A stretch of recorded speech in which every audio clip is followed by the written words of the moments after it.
It's time for the Tactics Meeting, Episode 9, In-Situ Burning with Al Allen, for Monday, March 15th, 2021. I'm Dan Smiley, and I'll be your host as we talk to subject matter experts about response tactics and technology. Well, Al Allen, or Alan Allen? Al or Allen? Al? The women in my life, like my wife and my mother, call me Alan, but almost everyone else refers to me as Al. So Al, how did you're really a pillar of the oil spill community, one of the elder statesmen, but you didn't start off heading into environmental work or oil spill response work. You were on your way to a PhD in physics, particle colliders, and could have been involved in putting the rover on Mars that we just watched land. How did you go from that course to oil spill response? That's a wonderful topic because I couldn't believe in my earlier years that I would ever end up burning oil at sea and getting so much enjoyment from it. My path was headed for science, something to do with science. I had a wonderful physics teacher in high school that got me on a path that I kept for a long time, majored in physics at college, went on to RPI, thought I'd get a PhD in nuclear physics, but only a few months into that program with a fully paid fellowship, having just spent a summer at Woods Hole and going to sea and experiencing that kind of a life, I just could not focus on anything to do with bombarding particles and possibly living underground with these instrumentation packages that would almost never let me see the light of day, sunshine. And having smelled that seawater and lived with the people at Woods Hole, I just went in and I told them, I'm done. I don't want this degree. They thought I was crazy. They said, you can't turn this down. I said, watch me. And I left like the next day. and I went back to my home, told my folks, everybody agreed I am crazy. I said, I need to start over again. And so I thought, well, what can I do? How can I get some more sea experience? I thought maybe I'll join the Navy. I've always loved submarines. And so I joined the Navy, try to make this as short as I can for you. Joined the Navy, spent 5 years in the Navy. I lied to them about my college education. It was sort of a lie through omission, you know. Were you a nuclear tech? Did you go on subs or Well, aircraft I carriers? eventually did, but I enlisted, not telling them I had a degree, because I thought if I go on to become an officer, I really want to, um, have the experience of the enlisted man. I thought I'd better understand their life, their challenges. And so I spent a year enlisted, and then I told them the truth. Then I said, oh, by the way, I have a degree. Can I go to officer candidate school? Well, oh my God, I got in a lot of trouble for that. Why? Why But would you get in trouble? You were having your own 2 years before the mast. yes, but they finally sent me to officer candidate school. I got through there, and then I went on and went into sub school and loved submarines. But uh, let's say events in my life that were related to my first marriage made it very clear that that marriage would not work if I stayed in the Navy. And that was a tough thing to deal with because I loved the subs. But I don't know, I'm trying to be as kind as I can, and I won't mention names or anything, but let's just say uh, the the benefit of everyone involved, I decided to get out of the Navy. And I did spend some time at the Naval Academy Prep School teaching physics, and that was good. But when I got done with that, I tried to shake the nuclear and the physics thing a little bit, found a job in Santa Barbara, California, But they knew of my nuclear background, and so they were saying, "Well, look, we need you to design bombs and rockets and missiles." And I spent another 5 years in missile defense. I mean, I kept getting on these paths that just were not satisfying. Um, so I did that for a while, and I started diving on natural oil seeps right in my backyard, practically a couple of miles from my home, there in Goleta, California. And by diving on the natural oil seeps, I discovered that oil behavior on water is a really fascinating thing. And so I was measuring the flow rates of oil coming out of the ocean floor and all that. And what happens? This is like in the mid 60s. Well, this is in Uh, your spare time, right? This is what you're doing yeah, for recreation. this is purely for fun on weekends. So I'm this is diving really into, back to the whole idea that maybe you are crazy. and clearly it became true along the way. But my employer put up with me doing that as long as I designed, high yield nuclear explosions for defending against missiles coming in, I guess, from Russia. During the week, he would let me dive on natural seeps. Well, lo and behold, what happens? 1969, Santa Barbara blowout. And I happened to hear about something going on offshore. So my buddy and I, he has a little Cessna 150. And I said, let's go out and check it out. We fly out over. I take some pictures. Um, the oil is spreading like crazy from the blowout. And I come back to the office, and my boss says, "What in the heck are you doing? Where were you?" I said, "Yeah, I hope you didn't mind. I took a little time off today to go out and check this thing going on offshore." And he says, "Well, what'd you find?" And I said, "Well, I used my techniques on the natural seeps on this thing going on. I didn't even know what a blowout was." And it turned out that my numbers were about 5,000 barrels per day oil coming from this platform. Well, he said, sit right there, don't move. He leaves my office. About an hour later, he comes back with, it was Channel 4, it's Santa Barbara News Press, people from the newspaper. And he says, tell them what you just told me. And I'm like, what is going on here? So I tell them the story and what my numbers are. And in answer to your question, this is a long answer, but it turns out that Union Oil had this blowout, and they were saying it was releasing oil at about 500 barrels a day. And my numbers were saying 5,000.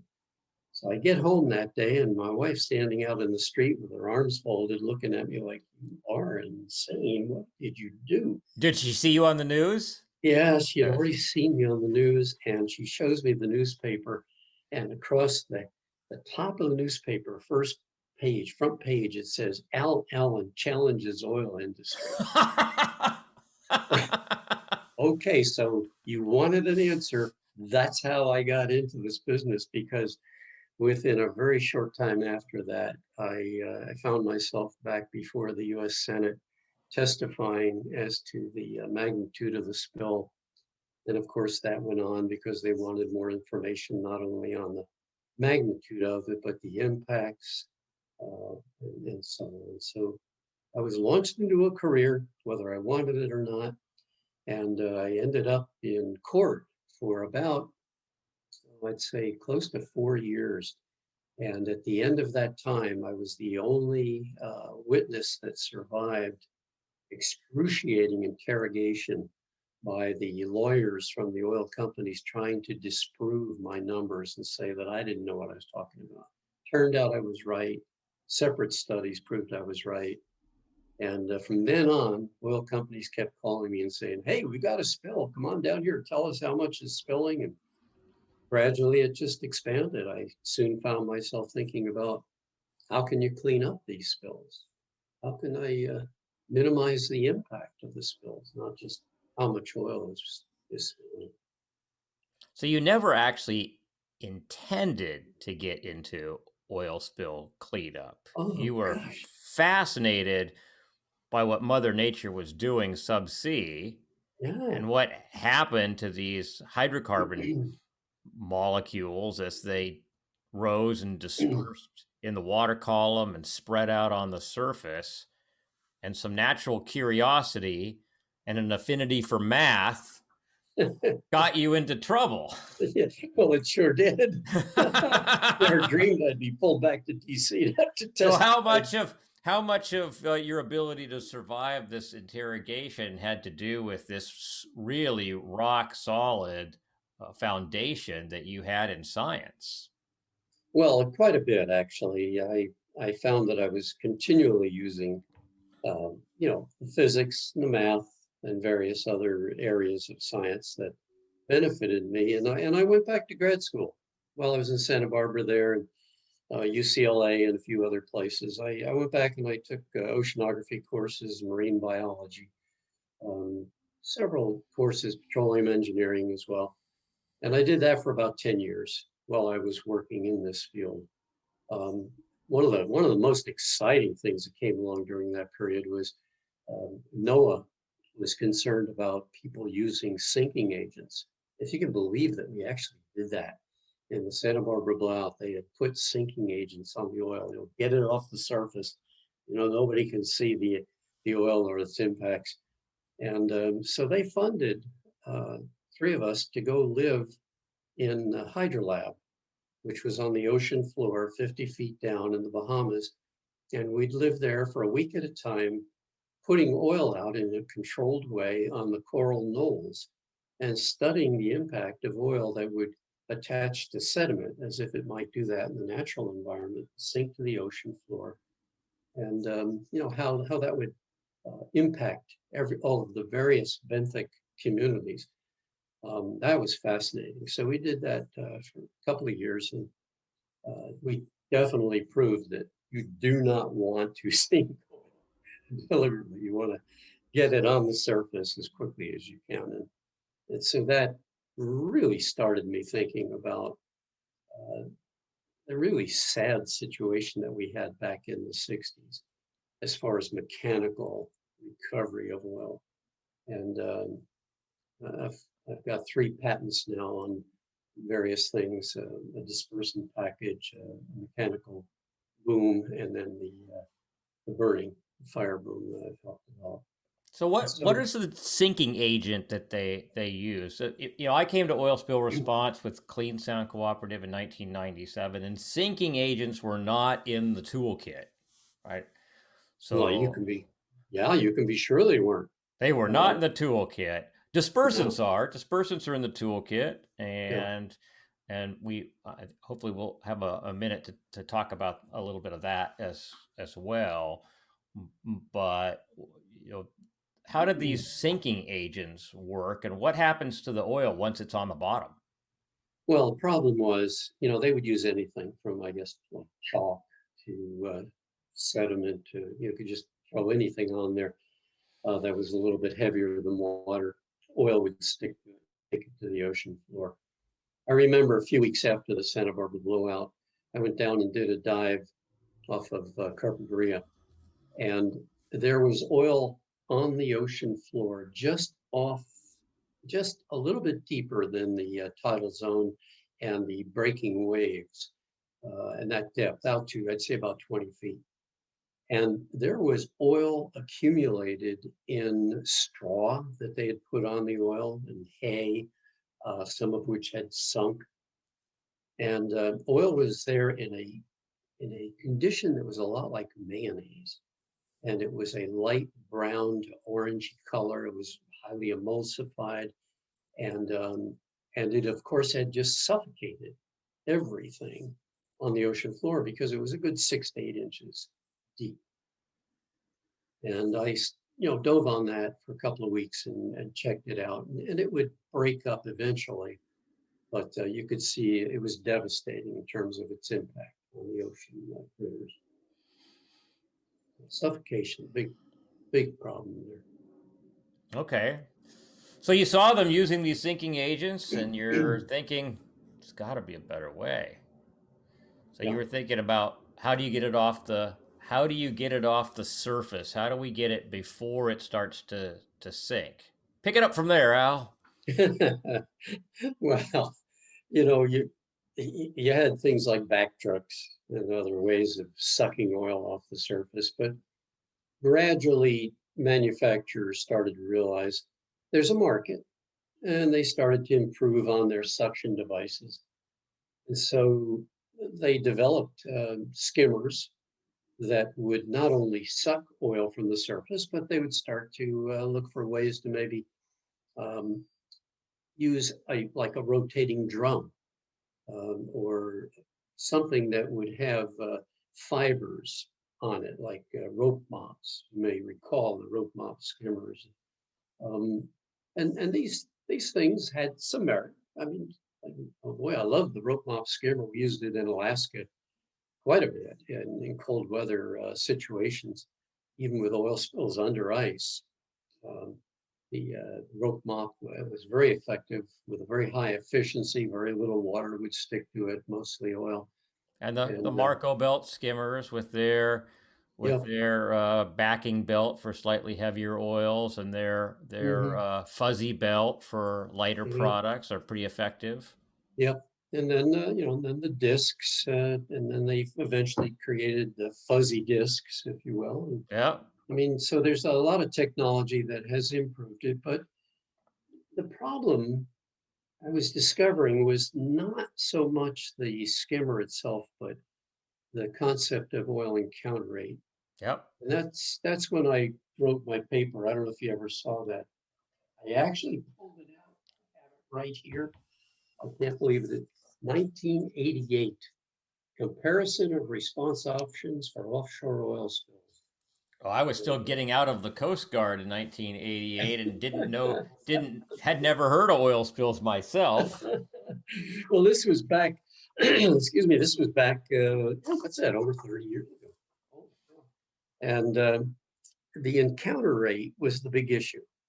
And I started calculating for the various response options for trying to intercept oil on the surface of the sea with booms moving in a continuous mode, either towing the boom or pushing booms, short booms ahead of you. Whatever the technique was that you wanted to work with, it just simply comes down to the swath of your system and the speed with which you can move to determine an areal coverage rate. That's AREAL, areal coverage rate. And those areal coverage rates I put into the paper and then compared them with burning and dispersants and published the paper. And people realized that that was really giving people a clue as to what would be the best response option under different conditions. If you look at areal coverage rate alone, dispersants, especially applied from fixed wing aircraft, is by far the winner. I mean, we can cover just huge areas, a half square mile easily in a day with a large system. And there's no way we're going to cover that much with something moving at, a tenth the speed. I mean, the aircraft's flying at maybe 100 miles an hour, 140 miles per hour. And we're looking at something moving at a knot. Yeah, knot and a Yeah. half. Yeah. You get up over 2 knots and you might as well not be doing it at all. Yeah. So the comparison for aerial coverage rate was clear. And then for burning, it wasn't any better because, I mean, you still have to drag booms through the sea, try to collect oil, and then ignite it. Well, your rate of covering area is very slow. So dispersants, even with vessels, is very, very competitive. But it's got all the other downsides to it, as you know, in that people are very concerned about throwing what they consider another pollutant on top of oil and making it go away. And a lot of people thought that, well, if it disappears off the surface, you've sunk it, Right. which is not the case. You're not sinking oil, you're just changing surface tension so that it can break up into gazillion teeny weeny little droplets. And if they're small enough, of course, they just stay suspended in the upper maybe 5 to 10 meters of the water's surface, near the surface, and they break down and back down to carbon dioxide and water. And so have a, a short-term elevated hydrocarbon concentration in the shallow waters, but we can probably deal with that when you look at the scale of the impact. It's relatively small, and the duration of exposure is relatively short. So you have a higher impact for a short time on a relatively small area, and then the oil breaks down and goes away. Now, with mechanical, of course, the best thing is you're picking it up, taking it away, and the efficiencies are nowhere as nearly as good, typically, as a well-applied dispersant. But with some of the best skimmers, we do have some pretty high efficiencies. They can get up in the 80, 90% range. And they have the advantage that we're actually removing the oil from the environment at the time that we encounter it. So there's a plus there Yeah. over in the short term over dispersants, which haven't actually removed it. Takes some time before we've actually broken the oil back down and converted it to water and carbon dioxide. The real interesting point is that even after you pick it up, though, you still have to get rid of it. So Oh, you you still still have to get have rid. this. Yeah, no, you do. You have to get rid of it. Of course, from an oil spill responder's perspective, once I have it in a tank out of the water, Yeah. not really my problem anymore, right? I mean, it's still somebody's problem, but as a boat driver or response Yeah. manager, I can just sort of go clap my hands and say my work here is done, right? But in reality, of course, we all know that there's the danger of respilling it and taking it from the offshore area to the storage area back onshore. You have the problem of if you're going to put it in a landfill, you still have impacts there. You may even decide to burn it. And of Right. course, that was an interesting argument when people that were opposed to burning oil at sea, they didn't like the fact that this made black smoke and had an impact on the air. And yet, sometimes they were approving the burning of the oil you mechanically recovered, and that's still having an impact on the air. So as time went on, I began to realize that when you looked at the realistic comparison of the efficiencies of response options, when you looked at the relative impacts of each, I started to really accept controlled burning as one that had the least overall impact and a very, very high elimination rate. I mean, when you can just take the number, which is 0.07 gallons per minute per square foot, when you take that number and multiply it by the areas of a burn, you can be eliminating thousands of barrels of oil very, very quickly. And it's those rates of elimination that started to make people perk up and look at it. And, of course, the hardest thing we had to deal with for decades, and maybe even today, at times people still need to go through the education process on what is in that black smoke, how long does it last?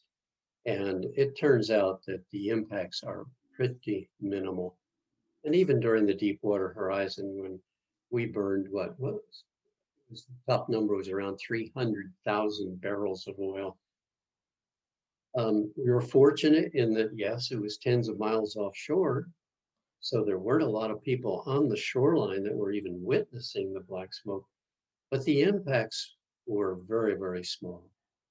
The trade-off of black soot, going into the air for a short period of time is far less troublesome than, let's say, not burning that same oil and having it spreading out on the sea, having impacts while it's on the sea, some of it sinking, and then some of it obviously coming into shorelines, having impact.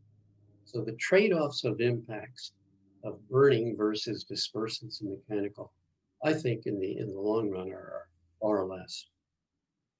So when did you first decide that burning was a good idea? When did you first try this out? And were you the first to do it? Well, I was the first one to do a actual burn during a spill event. That was during the Exxon Valdez. We had done, excuse me, a number of burns. We had gone off England. We had done some burns. We'd done some in Canada, several in the U.S. A lot of smaller burns, but we'd actually gone to sea off of Newfoundland. That was a famous burn that Merv Fingus was very active in creating. And what was that, back in the 90s, I believe it was. I'd have to go back and check my dates on that. But, some of these burns were very effective in showing that under controlled conditions, we could burn oil and measure the burn rate, measure the residue that was left, and even study the impacts. Or in the Newfoundland burn, for example, we even had a small submarine that was remote controlled that went under the water, because some people were concerned that we were boiling critters. They actually thought, you guys are elevating the temperatures of the water and boiling critters. Well, they obviously don't have a good understanding of heat transfer. You've got fresh water coming in under the fire the entire time, fresh in the sense of temperature. And this cooler water coming under the fire is not allowing water to heat up to any substantial depth. And then, we flew a lot of drones and various things into the smoke, took samples. It was several $1 million of study. And those kinds of efforts were good, but it wasn't until the Exxon Valdez when I got a call to come down and see if we might be able to do a dispersant run and a burn. And we did both in the first day or two. The burn was done with the only 500 feet of fire boom that existed, I think, at that time. And we got it from the Cook Inlet Response organization there. And they managed to get it over to us very, very quickly. And I left the dock with 500 feet of boom and 2 boats. And the guys on the boats were a little bit suspicious of me as I climbed aboard with a can of gasoline and a flare. What I was calling fire boom. Be like, hey guys, anybody got a road flare in their car I can borrow? Oh, we actually had something better than that. I'll tell you about it. We left the docks, went out, deployed the fire boom. These guys obviously had never worked with a boom very much. They were very good with fish nets and so on, but they weren't too good with a boom. They tore it in half. In fact, we had to jury rig it and put it back together again. Anyway, we went out. It was towing for a little while. We filled it up with a whole bunch of oil. It was very easy. There was a lot of oil everywhere. And it was starting to get dark.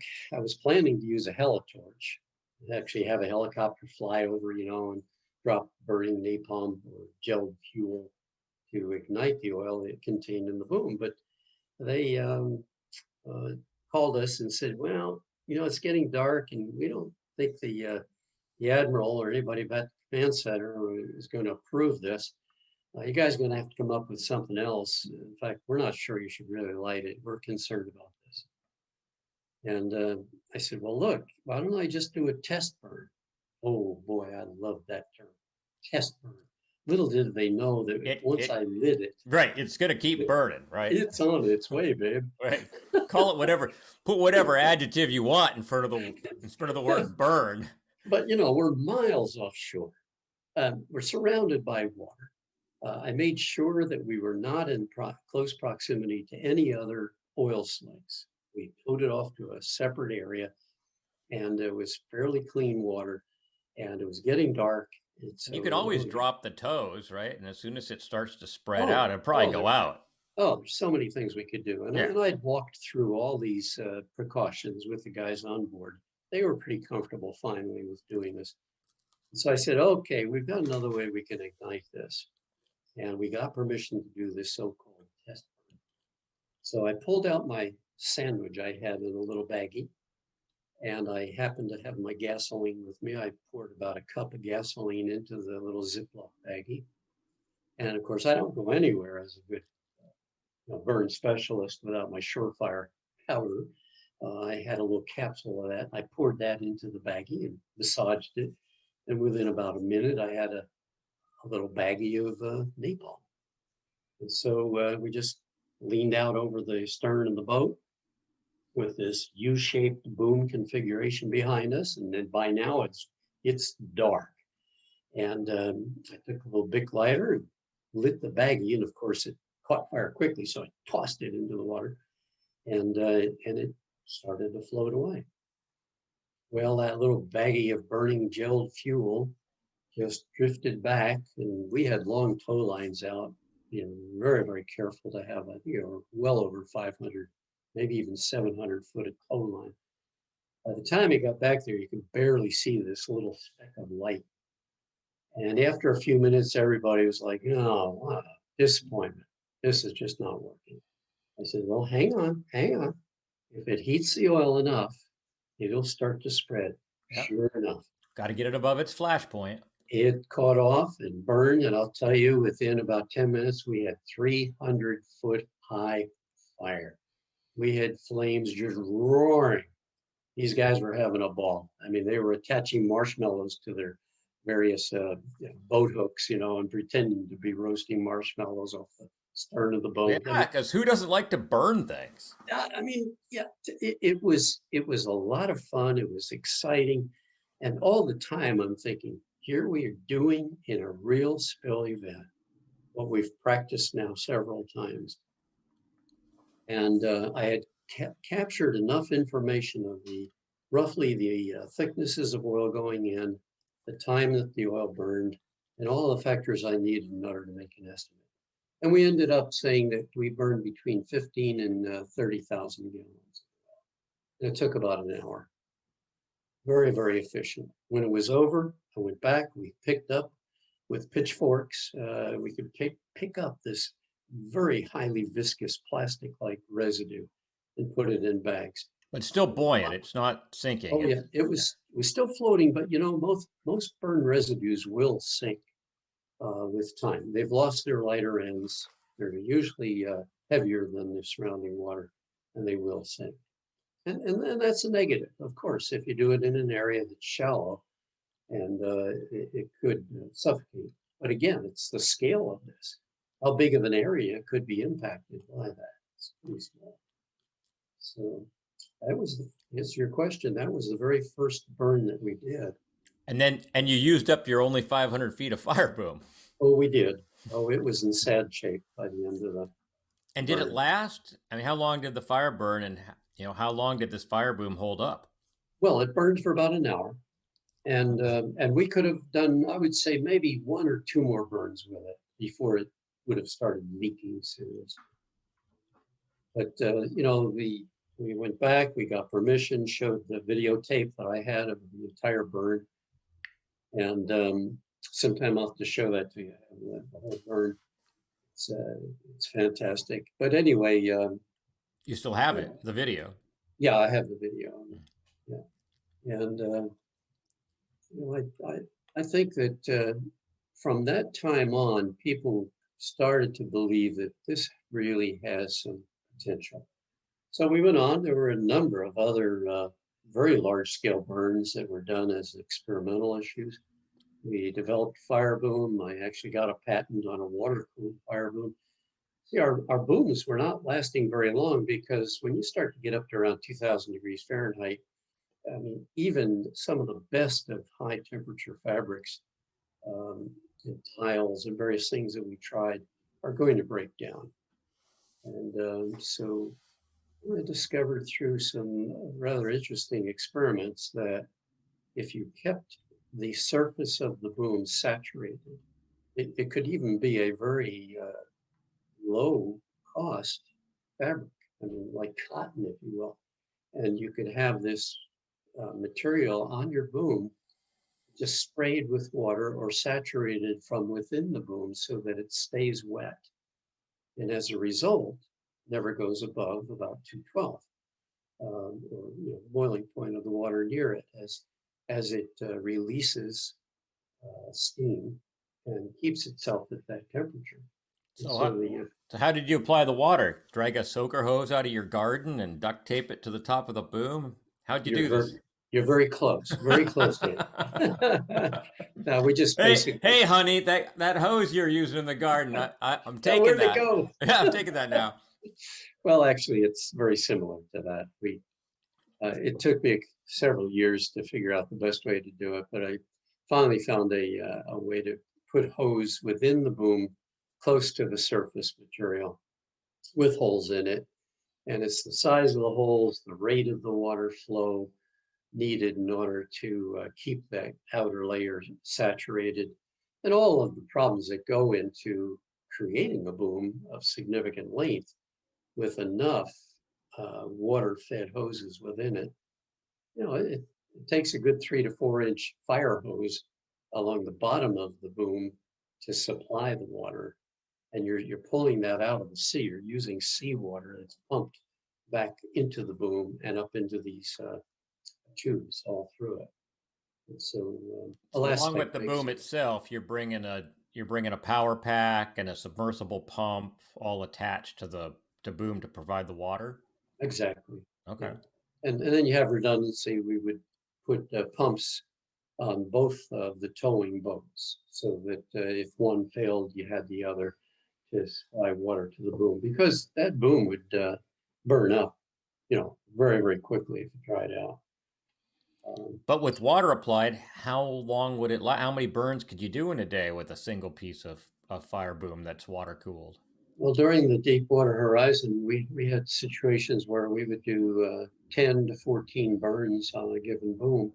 And then many times all you had to do was replace the downstream most portion of the boom that's in the apex of the boom, because it would be the hottest down there the longest. And you could just replace maybe 50-foot sections of the fire boom and not the entire boom. So were you using your patented water cooled boom during Deepwater Horizon? Yes, along with about 3 or 4 other not water cooled, but fire resistant booms.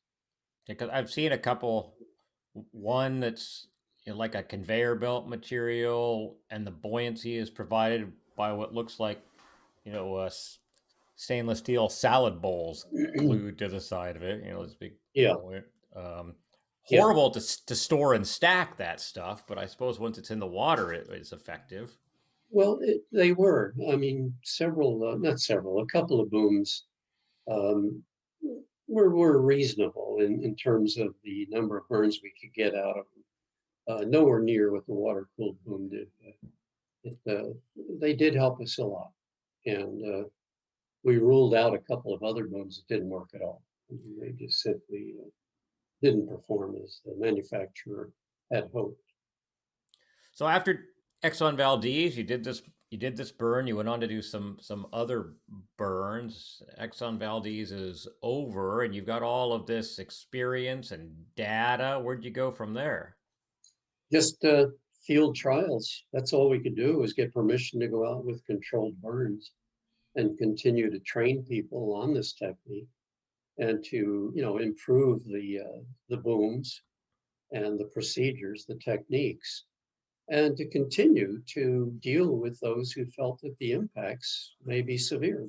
There were still people who felt the possibility for some sinking burn residue and the temporary release of black smoke were things that just they thought might be lasting significant impacts. And it turns out they're not. So, depend. Maybe they get that impression because when firefighters are working in house fires or industrial fires, depending on what's burning, the toxic components of that smoke can be pretty severe. Oh, You know, absolutely. I mean, you can Oh, yeah. have, depending on what's burning, you can have hydrogen sulfide, phosgene, you can have all kinds of things. But you're burning petroleum hydrocarbons, so what are the kinds of components that you might see if you were measuring for toxic content in the smoke? Well, thank God we have a genius, and I hope I know that he'd be pleased that I mentioned his name, Merv Fingus in Canada. It truly is an extremely sharp and intelligent guy, and he was helping to run a lot of our tests that we did, and he was testing for every conceivable um, uh, component that could result in release to the air. He found, as simply as I can put it, that nearly all of the products of combustion were down to safe levels within a couple of 100 meters downstream, downwind of the burns that we did. And we did some really sizable burns. And the big problem, of course, was the visible part. Again, people were concerned about the black smoke. Perception. And yeah, and that, of course, would last for sometimes miles downwind until it got down to concentrations that even there was not harmful. You'd have to rent a hot air balloon in order to go up and try to hang around in the plume in order to have an impact, I think, to a human being. So, I mean, most of the time, the particles within the plume itself in the air were only dangerous or, potentially impactful to human lungs if you were to get into it and stay into it for a long period of time within, let's say a quarter of a mile to a half a mile downstream, downwind of these burns. And very quickly, these plumes would just become a light gray and disappear. Well, during the Deepwater Horizon, of course, we were burning many times, multiple burns at once. So we were creating some pretty significant black cloud events. But even there, the duration of those plumes and their appearance where we were working was totally acceptable. We did not have any exposure to people in the boats who were conducting the burns. We monitored that, measured the smoke plumes down at sea level, or to see if there was any sign of fallout from these plumes, and it just was not an impact. Well, and you So, were, we were 80 miles offshore. well, 40, yeah, 30, 40 Yeah. miles. And, you were working in your own designated box. So Yeah. other responders weren't in the area. And you were heading into the wind. Was there ever a need for respiratory protection while you were out there? Never. We had the ability to do it, but it turned out we didn't need to. After days of measuring, it was decided that we did not need to do that. We were always towing into the wind or at a slight angle off from going into the wind. So the plumes were always blowing away from us as well, from the two boats. So what does a burn task force look like? As I go out there, I'm getting ready to putting my gear together and getting ready to do a burn. What does it take to get one of these burns off the ground, if you will? Well, really, just your two towing boats. And, these we use shrimp boats, say 40 to 50 foot shrimp boats. Twin engines are ideal, of course. And then what they're doing is towing about a 500-foot piece of boom. You need to have backup booms. So you'd like to have a larger supply boat that could have backup booms and be able to lift the booms out of the water at the end of the day. If they needed repair, bring them on board, do some work on them, and then have them ready for burns the following days.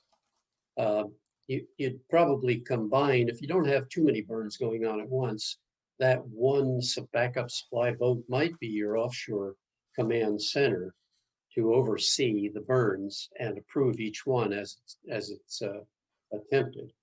To coordinate as well with aerial surveillance. I was flying almost every day, in addition to some of the work down at sea level, to guide the boats into the heaviest concentrations of oil so that our encounter rates were optimized and we could collect, several thousand barrels of oil within a half hour to an hour, and then light it off and be done burning it within a half hour to an hour, and then go off, and with guidance from the air, we could then search and interact with and capture another fill of the boom. So you need that backup supply boat. You need to have aircraft for guidance. And then you might have additional boats, small boats that can be your igniter boats. These could be stored on the backup supply boat. These are rigid hull inflatables, very typically 14 footers, for example, and these guys can run up and drop handheld igniters into the oil on the upwind side of the contained oil. No more, lunch sandwich baggies and gasoline. Could have been done if we had to, but now the guys were jury rigging and making up igniters all through the night. We had crews that were making these things out of half-gallon storage plastic bottles, excuse me, and using marine flares taped to the side of those units. So you have a separate boat, a separate group that's actually going in and doing the igniting. You're not dropping the igniters off the back of the towboats any longer at this point. No, we didn't need to. We actually found it more efficient because the placement of the igniter could be more exact. If you drop them in from the towing boats, you run the risk that the igniter would drift out of the entrance to the capture area for the oil. Wind might pick it up and blow it off, and it would be wasted. So you could just drop the igniter by hand right over the side. It was very safe to do. The oils that we had captured had weathered and emulsified. There was no danger of a rapid explosion or rapid ignition, of the oil. It would take place very slowly. And they would still drop the igniters in upstream and let them drift back into the oil. So how long did it take to bring the oil that was captured in the boom up to its flash point? And Oh, what roughly was the flash point of that I'm sure it varied a little bit, but what roughly was the flash point of the oil that was captured once it had weathered? Any idea? that oil was so difficult because many times it was between, I'd say, 30 or 40% to 70% water in oil emulsion.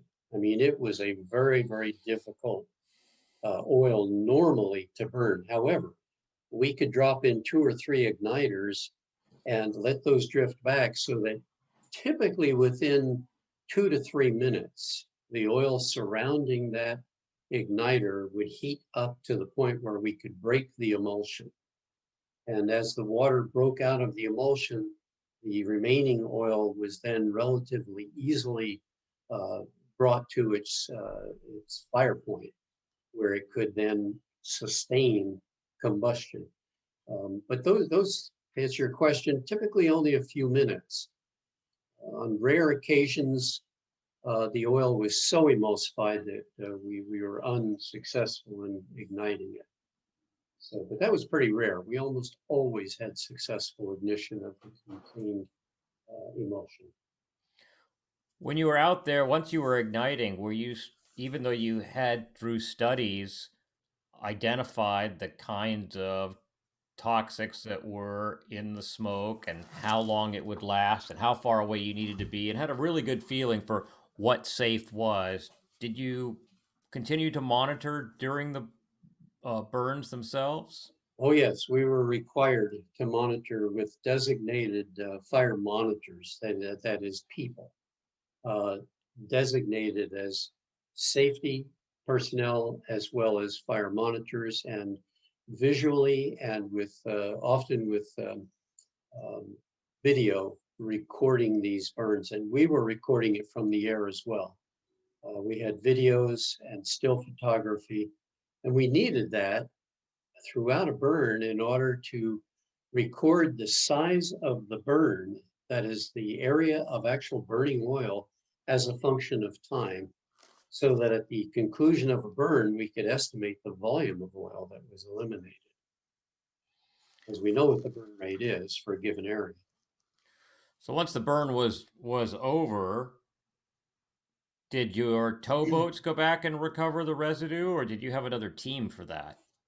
The towboats would stay out overnight, and they would either be in a drift mode or tie off to maybe one of the large supply boats or other groups.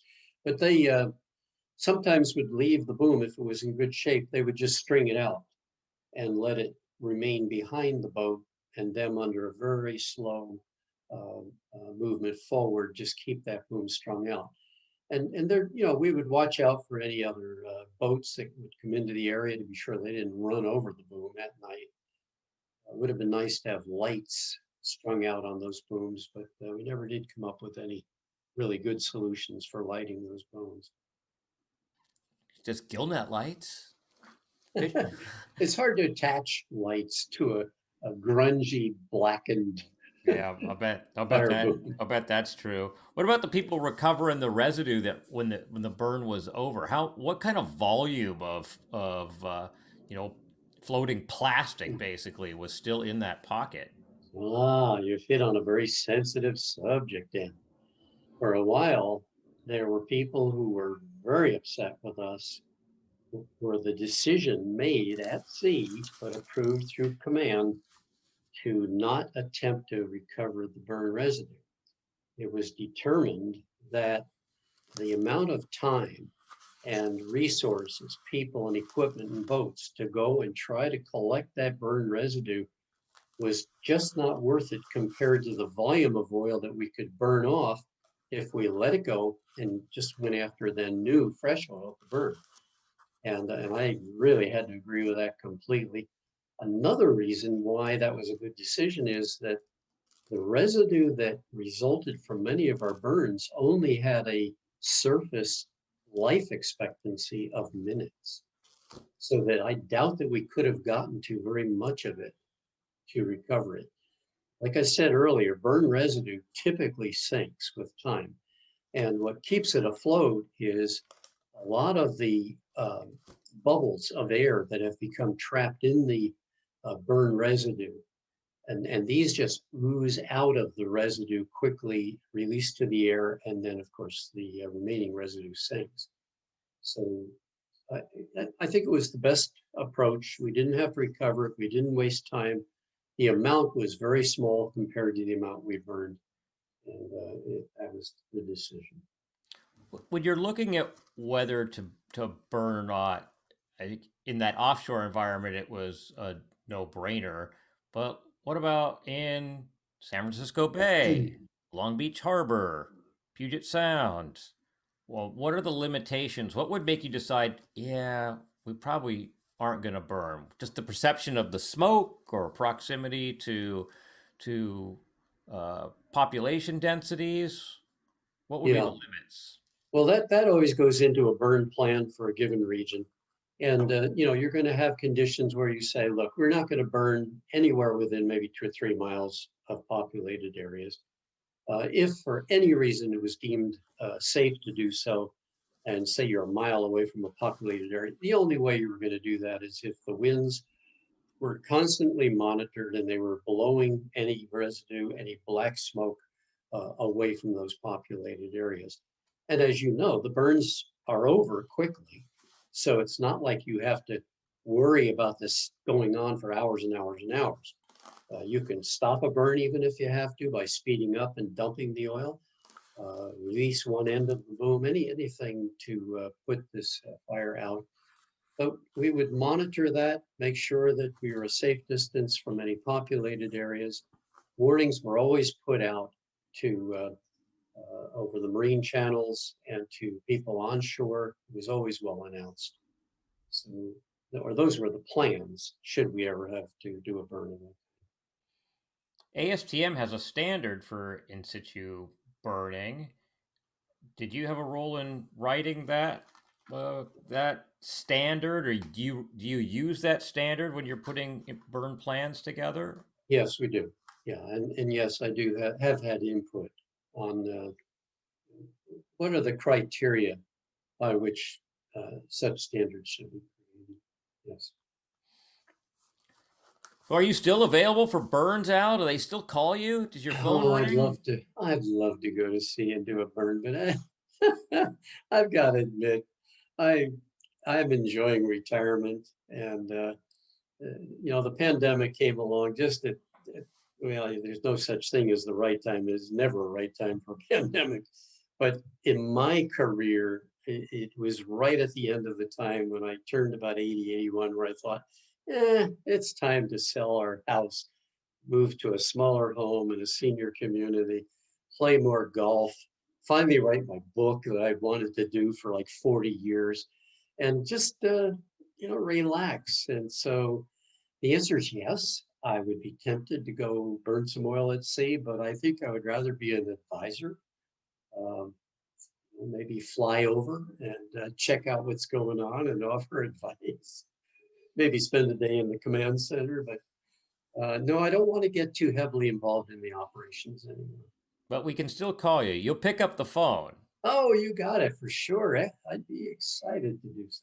Yes. So, your company, Spill Tech, is it still in operation, still exists, or have you put it in layup, as we say in Well, the shipping guess world? what? Guess what? I still have Alan at spilltech.com, and I use that for everything unrelated to my book. So now I have another email, which is aallenauthor at gmail.com. And so I'm now getting responses because the book's only been out, what, about a month, month and a half. I'm getting responses from people who are saying, hey, I really like chapter 6, and could you expand on that? And let's talk about it. So I'm getting a lot of feedback and having fun doing book reviews and that kind of thing. So I needed that other email address.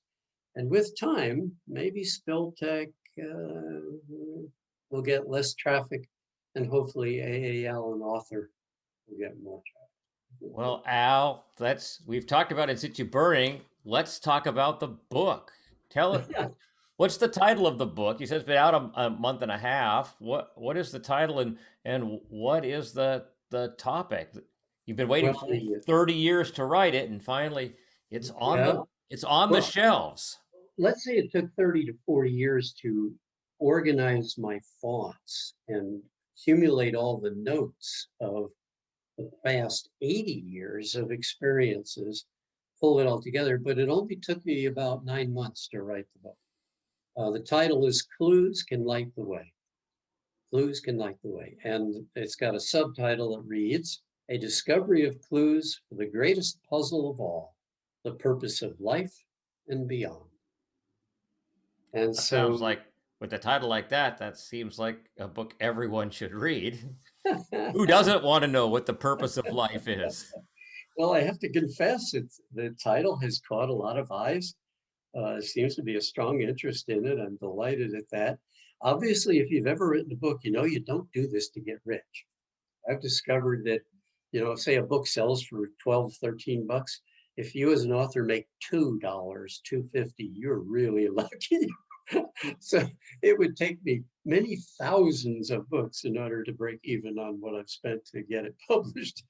But that's okay. You don't do it for the money. You do it for the reasons that to me were most satisfying, and that is, all my life I've had such mysterious things happen to me. I mean, things that relate to kind of the spiritual side of things. I was very religious in my early years, going to church every Sunday and a very strict interpretation of the Bible and so on. And I'm not saying that there's anything wrong with that, but for me at that time, as the years went on, I began to become more spiritual in interpreting why things happened to me the way they did. Um, I had near misses with drownings, um, with fire, with freezing to death. Um, a good 16 to 18 times I should have died, and I selectively went through these experiences and pulled off the events that I thought were the most meaningful. Um, Things that really impacted me more in terms of uh, changing my perspective on the path I was on. What was the reason for these things? And it, career changes, marital changes, near deaths and injuries, um, even characteristics in my own self, phobias that I had. I'll tell you, for a long, long time as a kid, I was deathly afraid of the dark, up till 10 or 12 years of age, and deathly afraid of speaking in front of a group. I mean, it sounds strong to say deathly, but I would just freeze up. Even in college, I had difficulty speaking to a group. And all of these things, you know, affected me in terms of saying, why are these happening? How do these unexpected and mysterious events come into play? Do they have subtle and maybe profound messages for my own spiritual growth? And so that's why I kept track of these events and I would write them down. And through the years, I would share them with family around a Thanksgiving dinner or some evening at the house.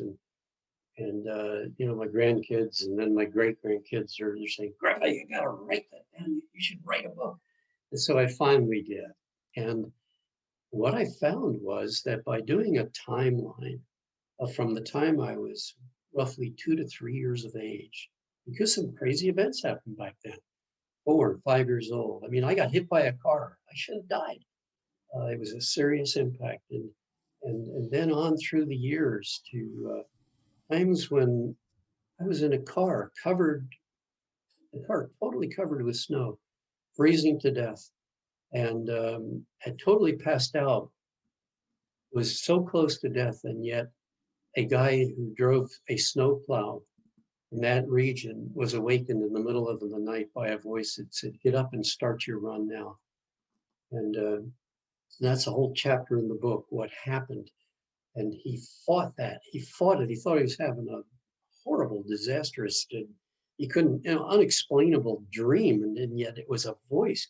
And he finally caved into it and went off and started his run. And then the voice told him where to go and when to stop and go check that car. And it turns out that I and a friend of mine from college were in that car and he saw us and got us awake enough and moving enough that he could pull the car out from the drift and take us down the road to a family he knew where they put us up for the night. A few more hours in that condition, and I think we would have been goners.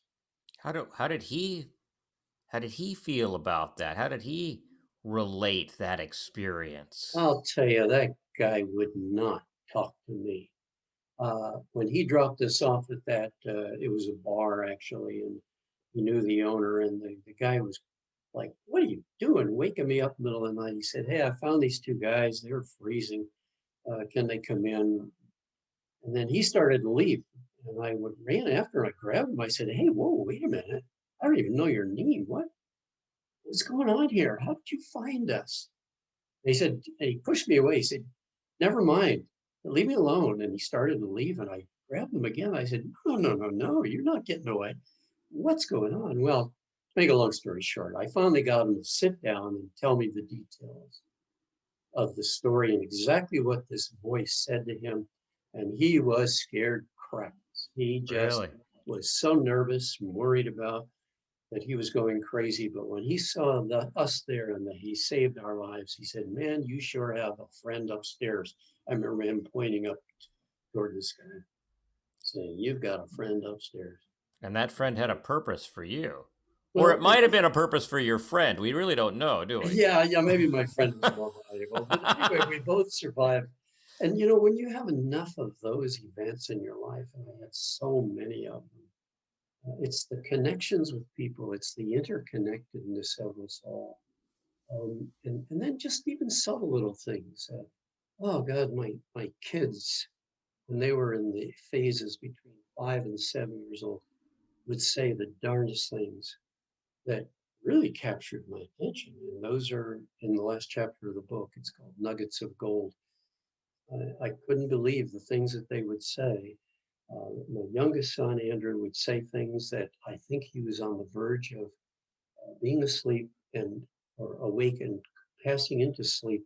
And I believe that his soul somehow came through and said things that were so profound that he couldn't believe the next day that he said it. He still can't believe to this day. He doesn't remember it. But I wrote it down that night. And three of the things he did and said, I recorded even way back then when he was a little guy. That's 30, 40 years ago. And then to top it all off, one of the key chapters of the book is my dad. He contacted me from the other side. He had died, and I I got a message while we were living in Alaska. My current wife, on the 40, almost 47 years now.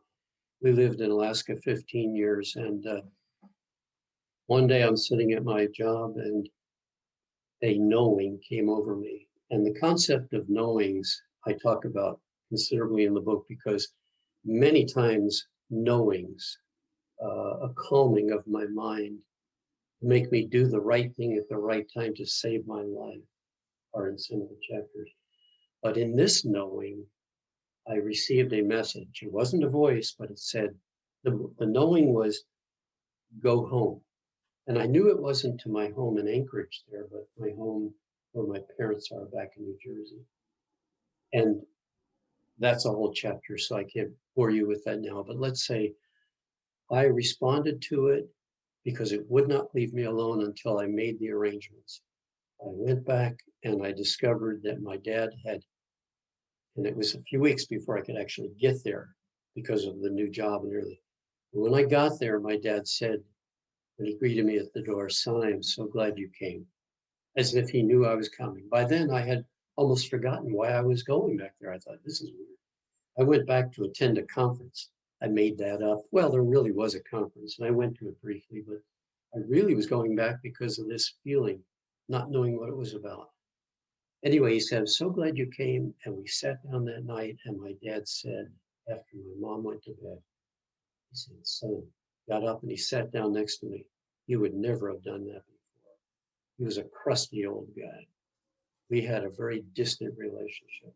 He sat down next to me, put his hand on my knee, and he said, "Son, a couple of weeks ago, I died." And I looked at him like, "Whoa, what have you been drinking? What are you on, man?" And he laughed and he said, "No." He said, "I'm glad you came. We need to talk." And we sat for hours and hours as he told me the entire event of his death, what it was like, seeing his body in the hospital, making the transition, being met by his brother on the other side who had died earlier that year, and the things that he learned from the creator, as he put it, the source of universal love, creator of all that is. He never really said God, but he referred to it as a brilliant, intense light. The messages that he got from that light were so profound. And let's see now, that's over 40 years ago. So I was close to 40 years old when that happened, and I wrote down everything he said during that evening event the next day on the way back, flying back to Alaska. And that's an entire chapter in my book because that changed my life. That so made me realize that all of these mysterious things in my life have purpose and that I have purpose. And the doubts I had about consciousness, even surviving death, were now put to rest. I really believe that my dad could not have made this story up. And it's so consistent with the experiences of others that have had NDEs, near-death experiences, that truly it changed my life. And I feel like writing this book is critical to the end purpose for me. It's not to say that now that the book's written, I can go ahead and plan on croaking. I don't mean that. I'd like to live another 15, 20 years. It'd be nice to see my most recent grandson. He's only 3 years old. I'd love to see him graduate from college. So I hope to live a long time. But in the meantime, I feel like my objective is to not talk about oil spills as much as I talk about the purpose of life and how each of us is interconnected with a grand scheme of things. So I it want to includes spread. includes can light the way. Have you addressed at all what is the nature of consciousness? I mean, you mentioned consciousness. There's a Yeah, lot of debate of what consciousness actually is. The Buddhists believe they know, and others take a stab at it. Science has taken a whack at it. Do you have an opinion? I do. And it's based on what my dad was told. When he asked the question of the light, he said, "Why am I here? What, what's this all about? Why do we people go to Earth?" And the answer was, "We go to Earth for two simple reasons: to love and to learn." And my dad was curious about that and explored it further with the light, coming up with information that revealed that for each of us, our consciousness, everything that we think, say, or do in a lifetime is remembered with precision on the other side. You have absolute perfect recall of every thought, word, and deed. And you, according to my dad and what he was told, you don't go to hell if you had a lot of bad things. They outweigh the good. You go into a stage of self-assessment, he was told, and you will self-assess your conscious awareness of all of those things. And through it, you will learn and you will get another chance to improve on it. And I think that consciousness is that memory of everything that we ever think, say, or do. And through that experience, we get closer to, I think, a condition where eventually this world, if that attitude and that knowledge can spread widely enough, it's almost like uh, the herd concept with the virus, that if we can become inoculated, not only to have enough people saved or become somewhat immune toward a virus, if enough people can have the knowledge of why we are here and the purpose of life and the purpose for their own soul growth, I think we'll reach a point where we have a herd immunity to hate and fear and greed and all of those things that make this world less desirable. And so I think that I have been given the challenge to write this book and to spread the word and to give book reviews and podcasts and other ways of just communicating with people to stop and think about their life and what are the clues in their own life that might give them insight as to why they're here. What were their turning points in their life? So, with this assessment uh, period and an opportunity to improve, that sounds like the Buddhist perspective of reincarnation to continue to, uh, I guess, take another stab at it Yeah, until enlightenment is yeah. achieved. And do you believe that that is the route that that we are on?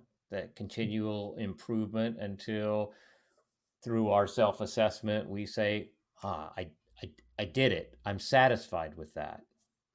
I think it is. I do believe that all of the spookiness of life, as we might think of them, things like as premonitions and kind of our connections with people, near-death events, synchronicity, all of these things in life that are hard to define are part of the process of realizing that we are one and that there will be a critical mass someday when there will be enough people who believe in this that we will work toward, sounds corny, but peace on earth. And I'd love to be as optimistic as that. Let's face it, for me, for decades, I fought all of this stuff I'm talking about because of my science background. I love having an equation for something, and I can put some values in it and solve it and come out with an answer and then prove something. And I can't prove anything that I have written in this book. There's no proof of anything. Boy, when you add up all of the events of my life and all of the connections I've had with people and traveling to well over 50 countries in the 50 plus years that I worked as an oil spill specialist, there was a reason for that. And there's a reason I remember it. There's a reason I wrote down good notes on it. And I think there was a reason for writing this book. And it's been exciting. I can't prove it, but I sure have a lot of joyful hope, if you will. Well, I hope you get that additional 15 or 20 years to share that with your grandkids and your great grandkids. Clues That Light the Way, available. I got it on Kindle. So You did? yeah, Oh, good for you. Yeah, so I'll read it that way, but available on Amazon. Allen, thank you so much for taking the time to share your history of oil spill response and your journey to enlightenment. Well, it's been my pleasure. Thank you very much. Thanks, Dan. Thank you for joining us for this episode of the Tactics Meeting. If you enjoyed the show, help us spread the word. Send a tweet, tell a friend, post it to Facebook. If you've got a topic idea, you want to be on the show, you can email me at dansmiley@mac.com. Be safe, wear a mask. Now get back to work.